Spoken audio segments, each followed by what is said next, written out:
para maprotektahan ng ating mga kabataan dito sa mga nagtitinda ng ipinagbabawal na droga na to. Sa Barangay Tambubong, Bukawi, Bulacan, Sabado ng tanghali.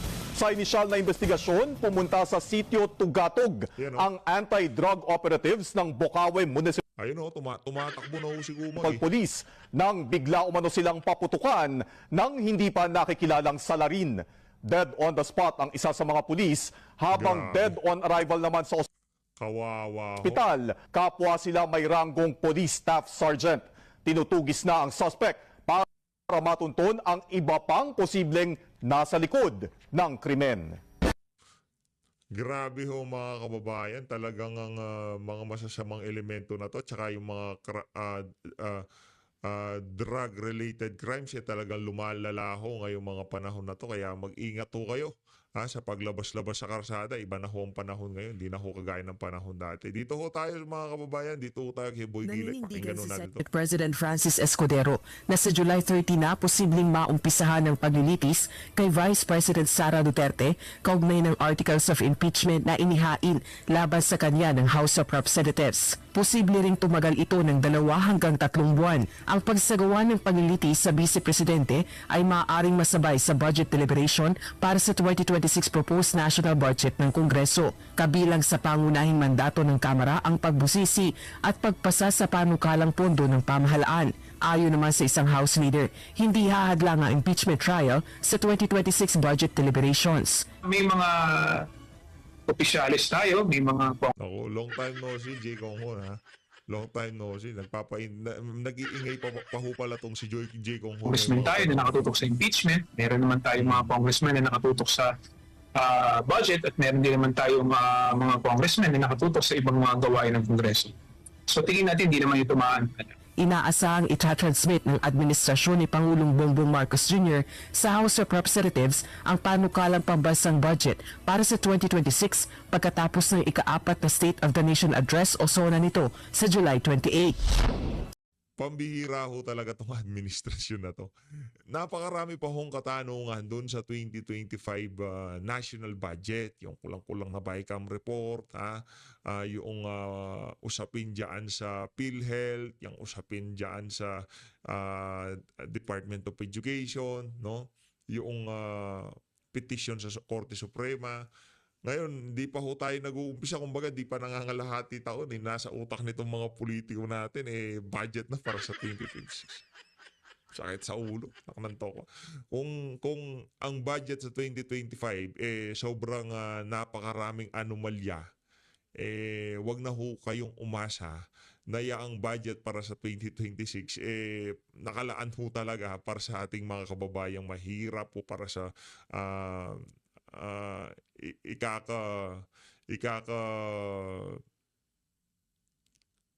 ikaka-asenso ng ating bansa, no? Wala ho. Talagang ano lang ho yan, kumbaga, yung kung ano ba, preparation para sa 2028 election, maghahanda na ba tong si Tamba? Mag-iipon na ba sila ng pera?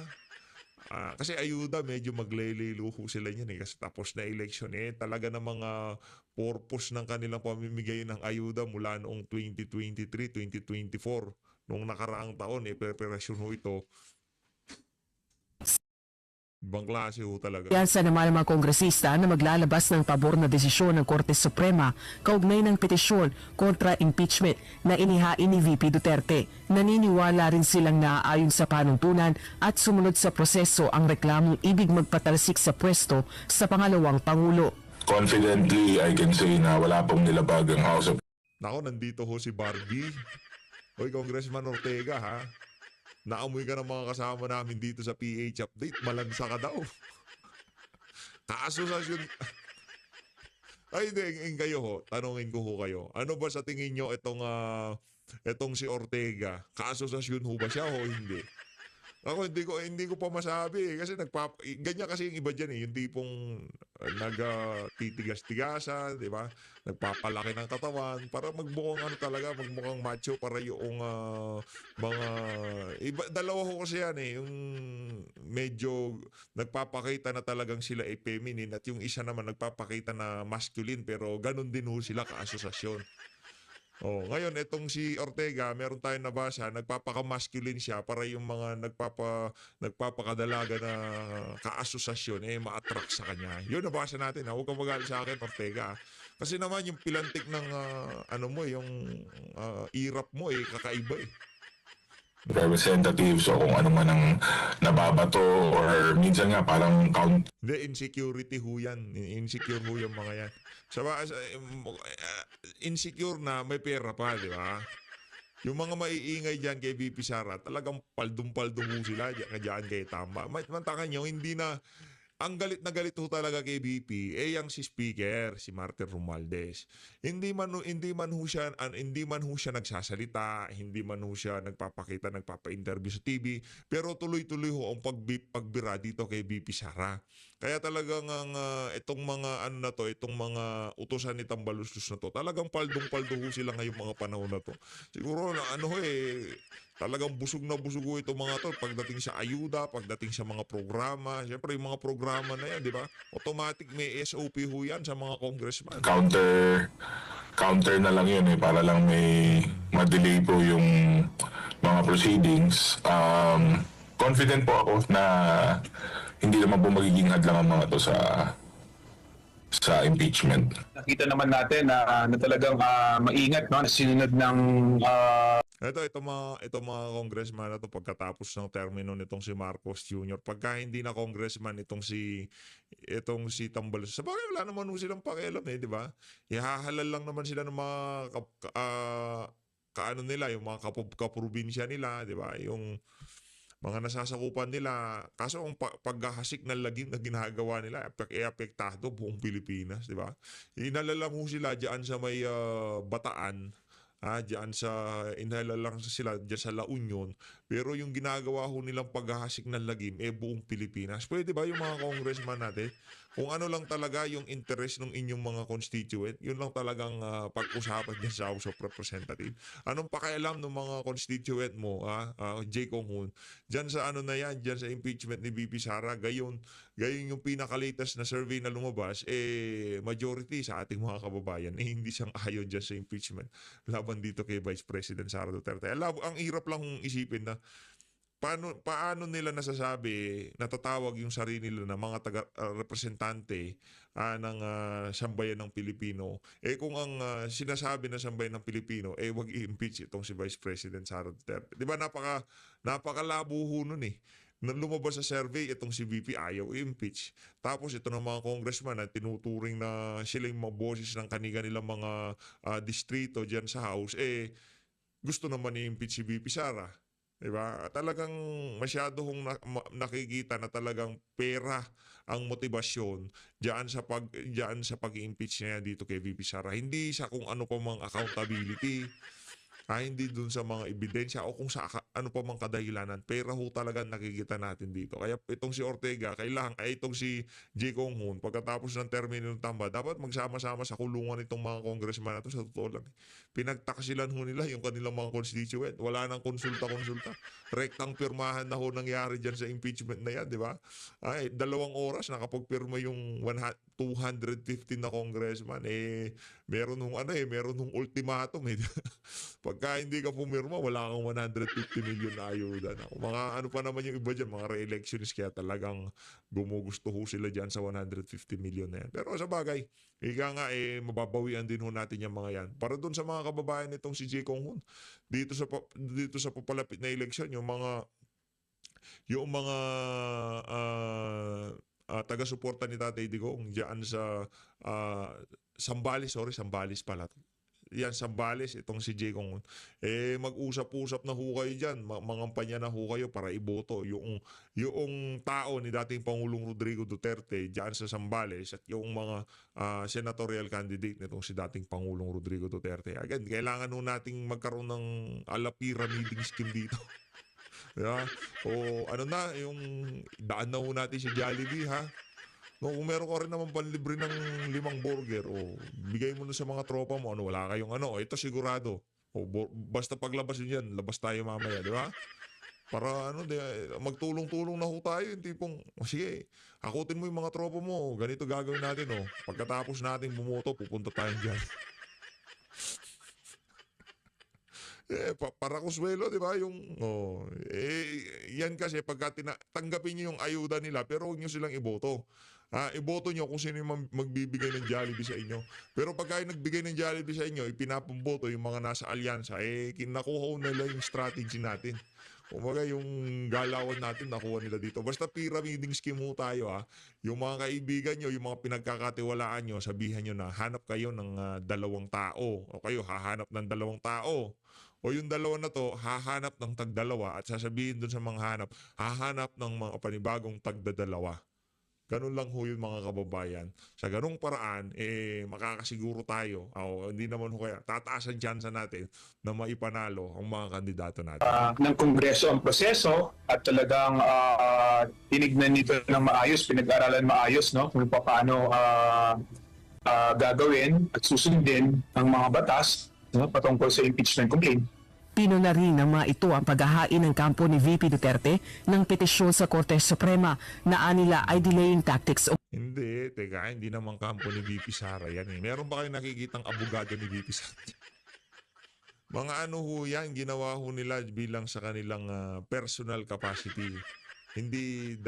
Wala hong abogado si VP Sara sa mga nasa harap nyo na yan.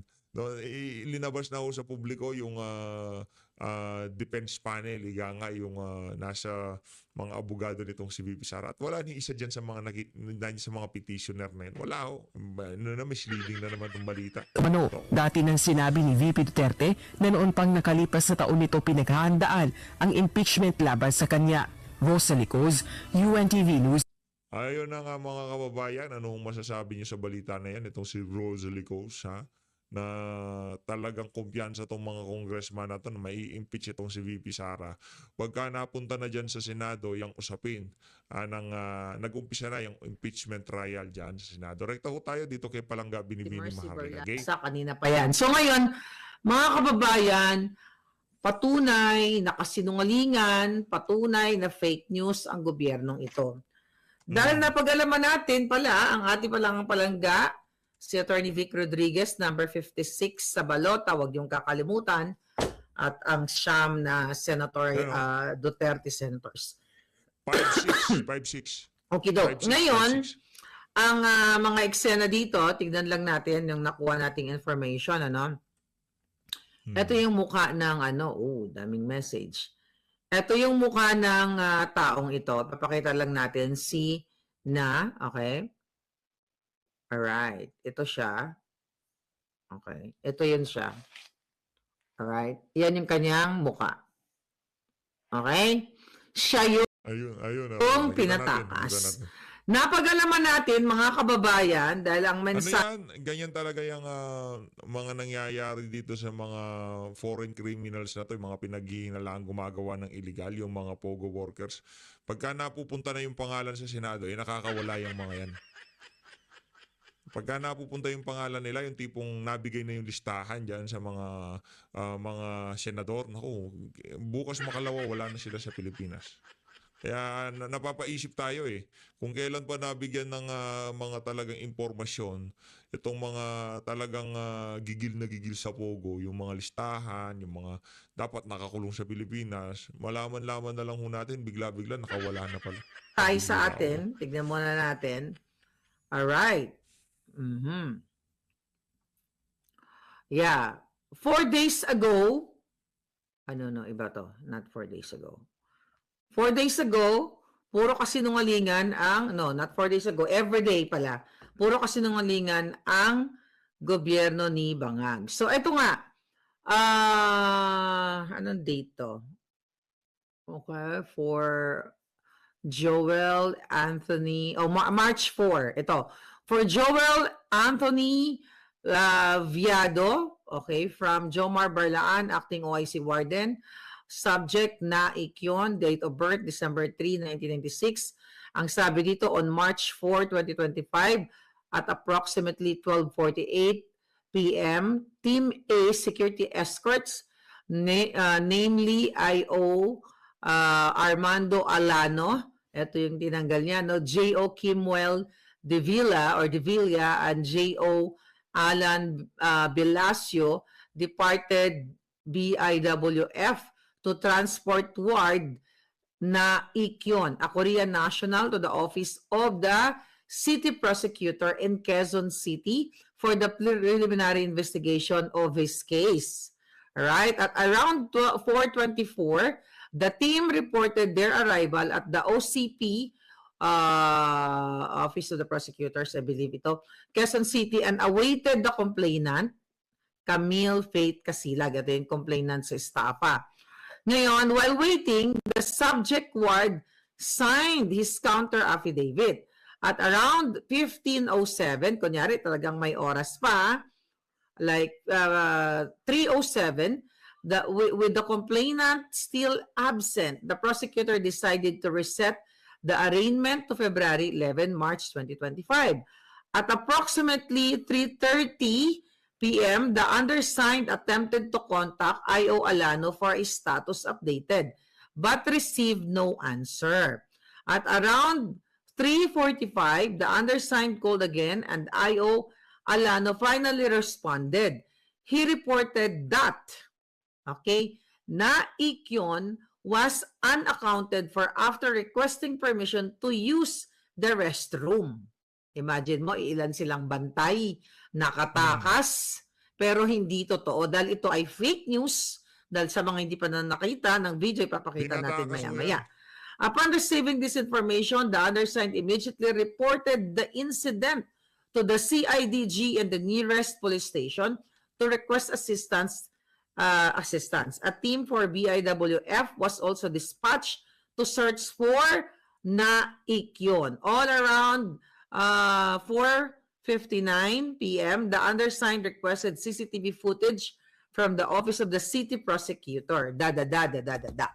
Ngayon, mga kababayan, sinend ito sa atin at pinalabas na rin dyan, I think 17,000, 18,000 shares na. Ang totoo ay gawa-gawa lang nitong bata ni Remulla. Ayon sa ating source, mga kababayan, pinatakas mismo ng Bureau of Immigration na bata ni Remulla etong fugitive na ito na pinalabas nila na gumamit daw ng restroom. Okay? Ngayon, mga kababayan, okay, so di ba nag-ano na nga sila, order na ang Bureau ng kapulisan ng manhunt dito sa South Korea. Pero ang katotohanan, mga kababayan, ay talagang pinatakas nila. Ipakita natin tong video na ito. Nakita na ba? Okay, video. Okay. Okay, wait. Mga palangga, okay. So, yung ano na yan, yung video na yan, March 4, 2025, di ba? Yung binasa kong article kanina, March 4 din, 2025. Few days ago. I-play natin uli. Ay, sorry. Okay, isa na yan. Ayan. Yan yung araw na anong date to? May oras to Ayan, no? 3:04? Alas 3. Teka, tignan natin. Alas 3 yan ng hapon, 3:04? Teka, tignan natin sa kabila. Okay, tignan natin. Play natin uli. I think that is 3:04. So, kanina tinignan natin yung ulat. Okay, that's alas 3 ng hapon. So, ang kasinungalingan ng Bureau of Immigration ay nag-CR pero tumakas. Yung picture na yan, ang video na yan, mga palangga, yan ay papasok sila according to our source sa Pegasus. Sinamahan nitong mga tiwali sa Bureau of Immigration para magpamasahe pa sila o baka tsumukchak ng mga girl lalo dyan. You know, I don't know, di ba? Alam nyo naman yan kung anong place meron tayo dyan, di ba? Ngayon, ayon sa ating source, ulitin natin, i-play natin ulit mga hitad. Hindi ho natin alam yung Pegasus na yan. Hindi pa ho tayo nakapunta dyan. Pero ang mga nababalitaan natin, ano daw ho dyan? Yan yung nandyan daw yung mga hilig nitong si Tambaloslos. Nandyan yung mga mga hilig niya. Diyan siya nakikipaglaro. Ayan, yaan ang South Korea. Nakasama itong mga tiwaling ito. Pumasok sila dyan sa men's club na yan para masahe daw. Naku. Ngayon, ayon sa ating informante, Miss Maharlika, okay, bata kasi ni DOJ Remulla, yang si Commissioner Commissioner Joel Viado. Kaya po malakas ang loob nila, gumawa sila ng pera. Okay, tanggalin na natin. Ayon sa ating source, itong si Joel Viado na ito, okay, ng Bureau of Immigration na nag-order ng ito, basahin natin uli. Na nag-order ng manhunt at hanapin daw itong fugitive na ito at sinuspend nila at sabi pa nga niya, heads will roll if the probe confirms their involvement in the fugitive's escape. All right? This is a direct and undeniable breach of duty, sabi nung Viado. Pero itong nagsasabi na pananagutin nila at tinanggal pa nila, tinanggal or, temporarily, nirelieve nila itong dalawang taong ito, etong si Viado, mga palangga, ayon sa ating source. Mga palangga ay tao ni Remulla at ito ay siningil daw nila di umano ng 30 million pesos at ito ay bata ni Bonjing. So, kung ito ay imbestigahan, diyan sa opisina, diyan sa Senado, imbestigahan ni Ontiveros, imbestigahan ng mga julu. 30 million ang binayad. Anak ng toko. Kaya pala mabilis. Kaya pala napakawalan na mabilisan. Okay? Ganun pala. Diyan sa Committee on Justice and Human Rights. Mga palangga, dapat ito ang ipapatawag dahil napag-alaman natin, ayon sa ating source, kasabwat ang tao ni Remulla, maaring may share din si Remulla dito sa 30 million. Kaya ito dapat ang pesos. Ito dapat ang iniimbestigahan ng mga tiwali, ng mga jutang ginina dyan sa Senate. Dahil naka-break sila ngayon, si Jingoy Estrada, si Jingay at saka si Kilay ay nandito kasama ni Lisa Tanas at umattend sila ng Manila International Film Festival na kung saan si Lisa Tanas ay bloated ang kanyang pagmumuka dito sa LA na pinakita ko dyan sa sa Boljakan, mga palangga.